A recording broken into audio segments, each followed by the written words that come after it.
Hi, class. This lecture is going to be about Parsons, Talcott Parsons. Let me tell you a little bit about him. He was kind of the leading sociologist in the 1950s in the United States. Everybody knew about Parsons. When I did my graduate work, he was kind of the king. But the king was soon to meet his fall. Because he was a functionalist, he explained how society operated normally. And what began in the 1960s was society started coming apart. There was the civil rights movement, the youth movement, the anti-war movement, the women's movement. There are all of these changes, and his model didn't explain change that well. And as a consequence, it just got, nobody reads Parsons anymore. I mean, he was shoved to the side. But his theory does offer us some interesting insights, and so I want to spend a little bit of time talking about it. The way I'm going to do that is by talking to you a little bit about the generic concept of functional requisites, and then we'll talk about his concept of functional requisites, and we'll tie those two together, and then we will we'll talk about how that's on a macro level, and we'll talk about how it exists on a micro level. Now, the reason I really incorporate Parsons into this class is that the advantage of his work is that he develops a theory that allows us to understand a macro level of analysis as well as the micro level of analysis. And what he's saying is that the same things that need to be done on a societal level are the same things that need to be accomplished in a small group, like your boyfriend-girlfriend relationships. You've got to do the same things in order for the group to function. So that's what I want to tell you about. These ideas are a little abstract, but I think I can make them fairly straightforward for you. So let's do that. I'm going to begin by, and this is the way I do it in my face-to-face class, by talking about a hypothetical situation. Let's say that we as a class decide to take a trip. We've had so much fun together. And so we charter a plane, and the plane takes off, and we're going to some locale, and we encounter a storm. And the airplane has to land, and it lands by an island. And we all just barely make it ashore, and we have nothing but the clothes on our backs. The plane sinks. We're left alone. And the question is, what do we got to do to survive? What do we need in order to keep on going, okay? And there are 5 basic generic functional requisites, okay? And I give you these because they make sense. And we'll talk about them, and then we'll talk about Parsons' functional requisites, which don't make as much sense. So I got to give you the ones that make sense. We relate them to the ones that don't make sense, so it makes it more easily understood. Okay. Okay, so here we are. We pull ourselves up. We're tuckered out. We watch the plane sink.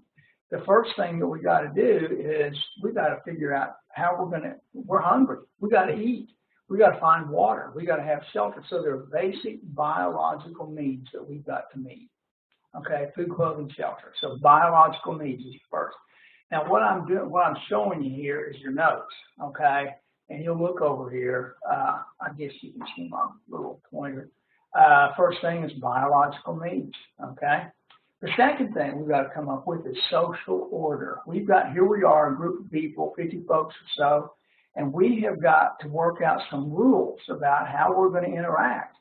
Maybe we got to have a division of labor about who's going to look for water and who's going to build shelter, and we got to have some kind of order, okay? We got to worry if I find some little pigs to eat, the big guys come and take them away from me. We can't have that. We can't have members of the group preying on other members of the group. So social order is the next thing that we're interested in. Okay, let's say we've been on the island for a while and we're starting to get homesick. Okay, I'm missing my granddaughter, and you guys are missing your folks or whoever you're missing, your spouses, your parents, and we're just we're not on a shipping lane. We don't see any airplanes going over. We figure they quit looking for us. The next thing we got to do is we got to have a reason to live. We are interested in morale. We've got to come up with some reason for living because we're getting depressed. Okay, so morale is the third generic functional requisite, again, on this list. All right. Let's say we've been out there for a long, long time, okay, and we've decided we're not going to get rescued.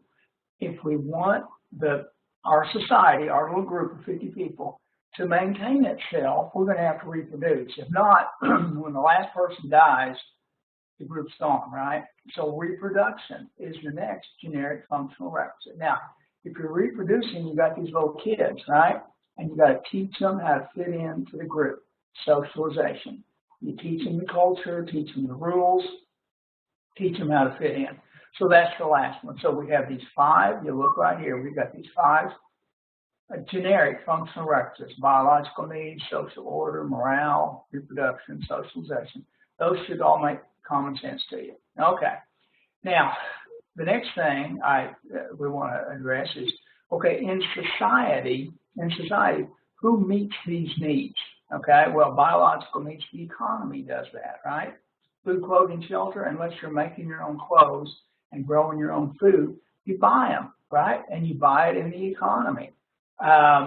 Social order, government does that. On a local level, it's the police and fire department. On a national level, it's the army. Morale. We are given a reason to live, and part of that is our religious teachings. Okay, give us a reason to live, give us justification, tell us why we're here. Okay, so that's morale, and then reproduction, of course, is a family. If you want to have kids, you're supposed to be married.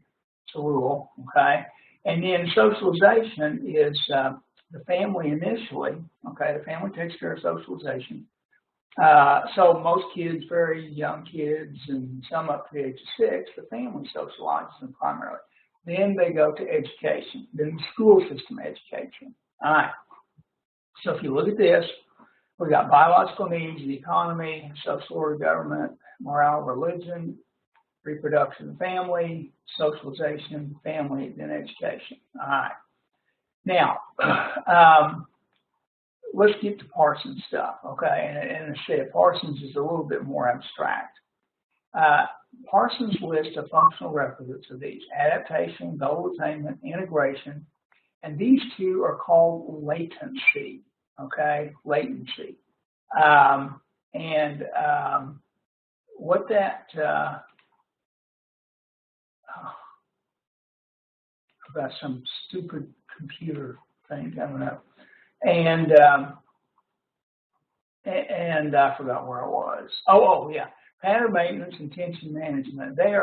Those two together make up what's called the latency function. Okay, latent is kind of hidden and unintended. Okay, but they're really still important. So what we have is adaptation, goal attainment, integration, and latency. And latency is pattern maintenance and tension management. Okay. Now, what I need to do is talk to you a little bit about these. Let me see how I did this. Let me just see real quick here. Okay, yeah, I need to talk about it. Let me go back here. Okie dokie. When we talk about adaptation, we're saying how do the members of the group adapt themselves to the environment? Okay, how are societal members adapted to the environment? Okay, what does that? Okay, well, to adapt to the environment, it's cold out there, we need to find food, shelter, okay? So it's the economy that does that, okay? The economy takes care of it. Goal attainment, any group, again, these are Parsons functional requisites, what's got to be done in order for society to work. Goal attainment is the group has got to define, okay, what are our goals? How are we going to spend our resources? How are we going to defend ourselves? Okay, that's all goal attainment. And that's typically performed by the government, all right? So adaptation, economy, goal attainment, government. Next, we have integration. Any group, to be viable, has got to have some cohesion. It's got to be bound together, okay? And if you don't, it's fragmented, okay?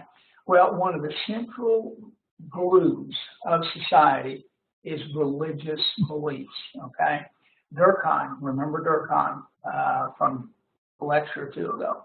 Durkheim talked about moral integration. And what he means by that is that people who share the same beliefs are bound together. Okay? If you go to church, when you go to church, singing your hymns, you're listening to the sermon, you're sharing similar belief systems that binds you together. Okay? In our country, I'm going to make this point, and I think I've made it before, and I'll make it again. In our country, our country's changing, and we have lots of folks coming into our country.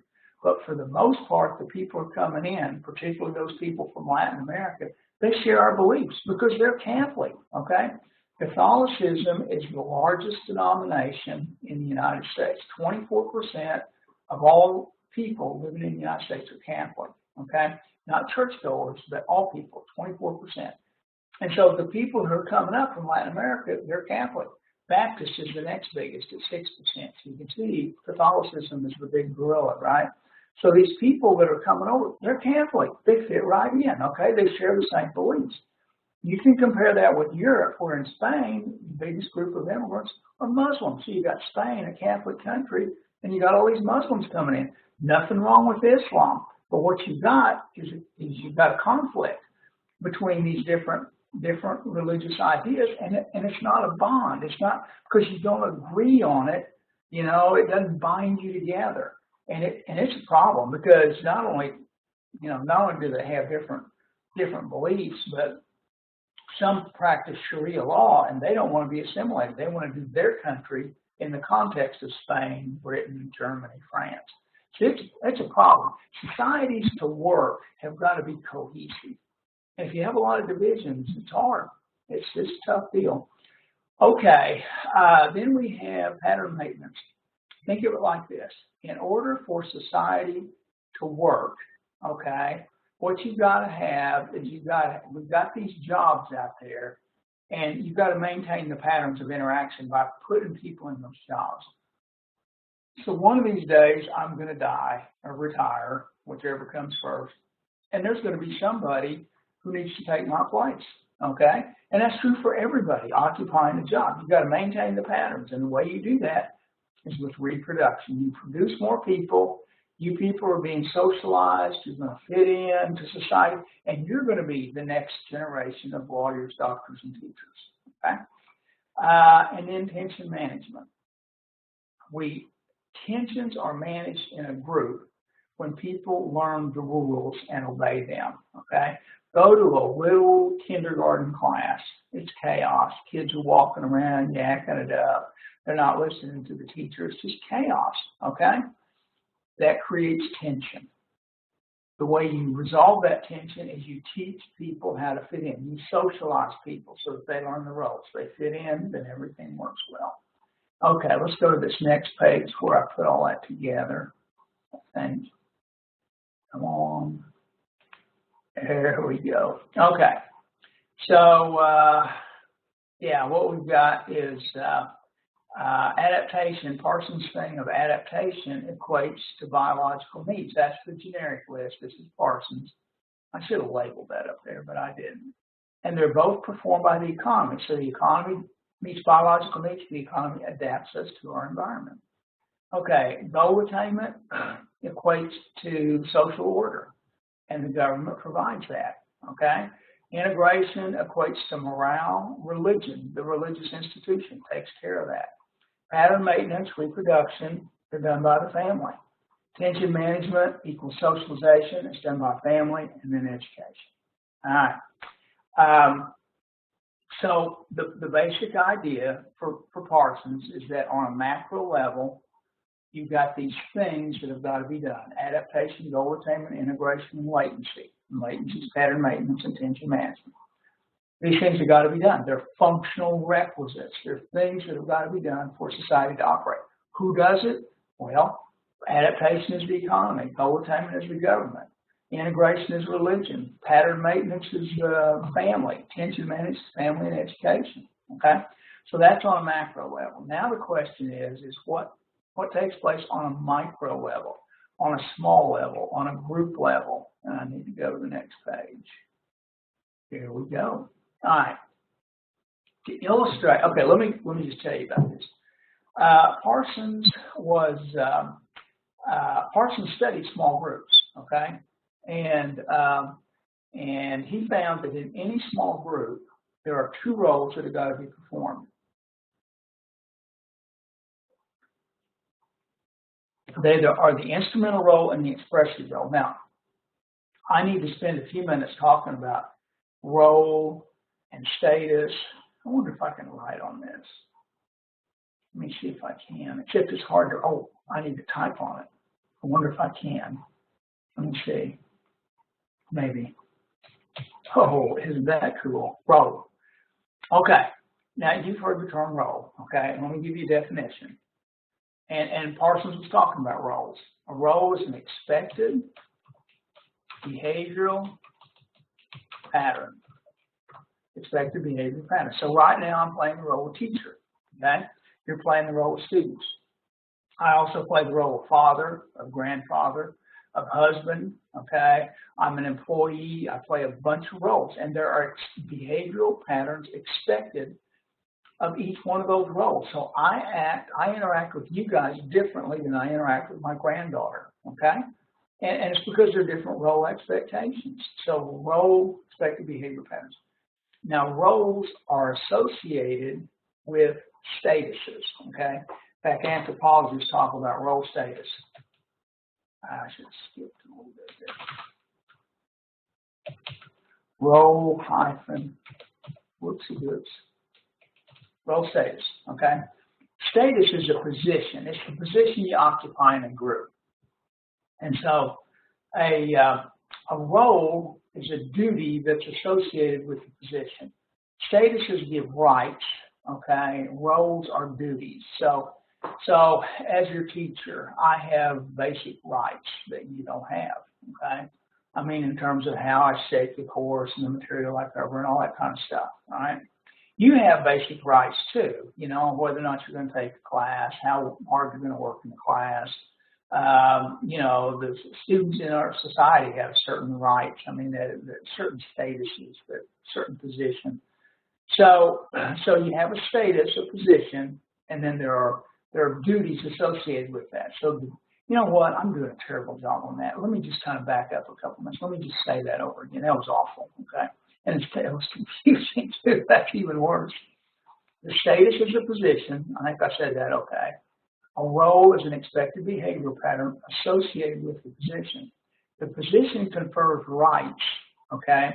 The role confers duties. So as your teacher, I have certain rights, but I also have certain duties. So one of the rights that I have is what kind of course material am I going to cover, okay? The duties I've got are preparing this lecture, giving exams, grading exams, okay? Those are all duties. So any role has a position. There's a position in the group. It has roles attached to it, okay? And and that's what we're talking about. We're talking about roles. Now, I want to give you a little bit more on roles, okay? Because people occupy different roles at the same time. They are called, I hope I can do this. I can. Role set are all the roles you play at one point in time.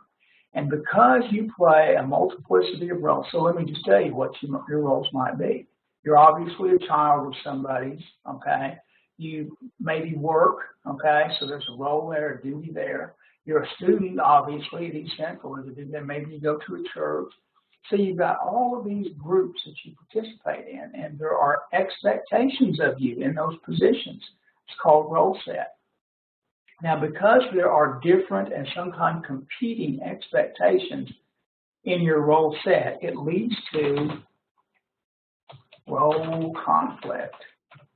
Role conflict is when you occupy a particular position, okay? You have these competing roles, these role sets, but the roles require different things of you at the same time, and it creates conflict. And I'll give you my classic example. Most of you girls are going to get married, about 90%, maybe 91% of girls marry.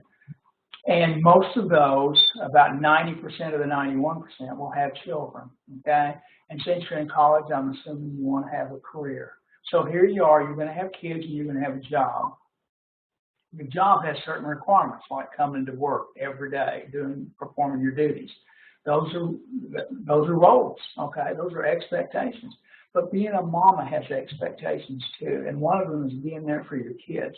And one of these days, your little child is going to say, "Mama, please don't go to work. I don't feel well. I need you." And you're going to feel this huge, huge tension, okay?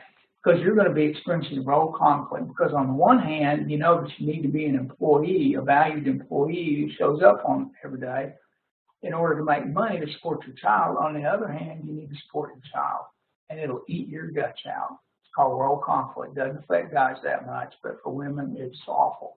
Okay. Now, there's another complementary term which I'll do down here, and it's called status set. I don't know why I'm capitalizing. Status set. And the idea behind status set is that you can occupy different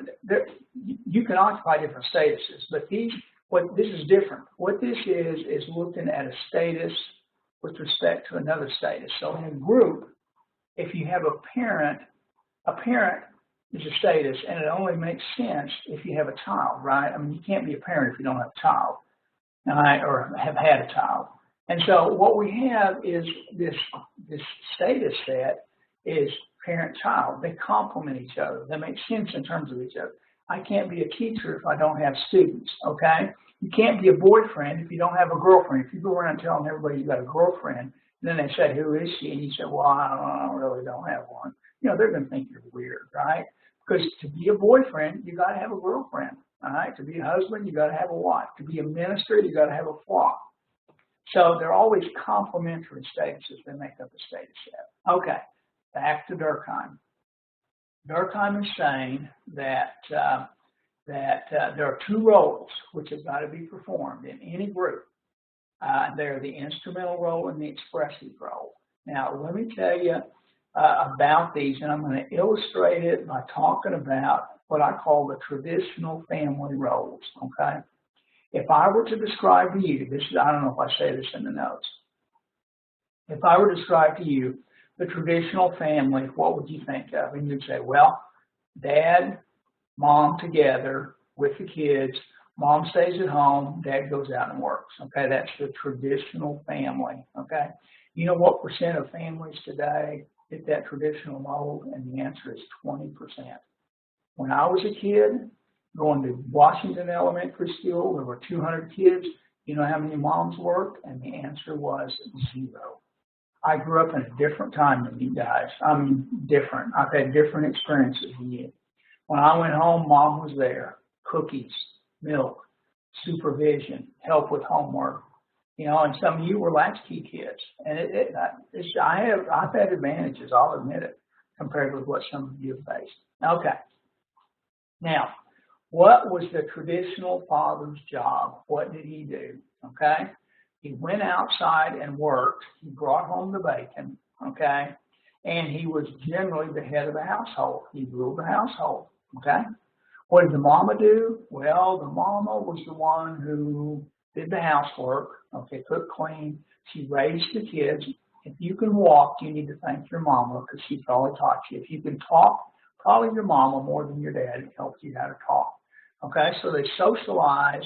And then another thing that moms do that's not appreciated so much is that moms bind the group together. Women are the social glue of the group, okay? They're the ones who make calls to line up, you know, getting together for an anniversary or a birthday. I mean, they're the glue. I mean, when you wanted to have a birthday party and you were 8 years old, did you talk to your dad? Hey, Daddy, could you make me a party? Could you blow up the balloons? Could you send out the invitations? Could you bake it? Probably not. You probably talked to your mom.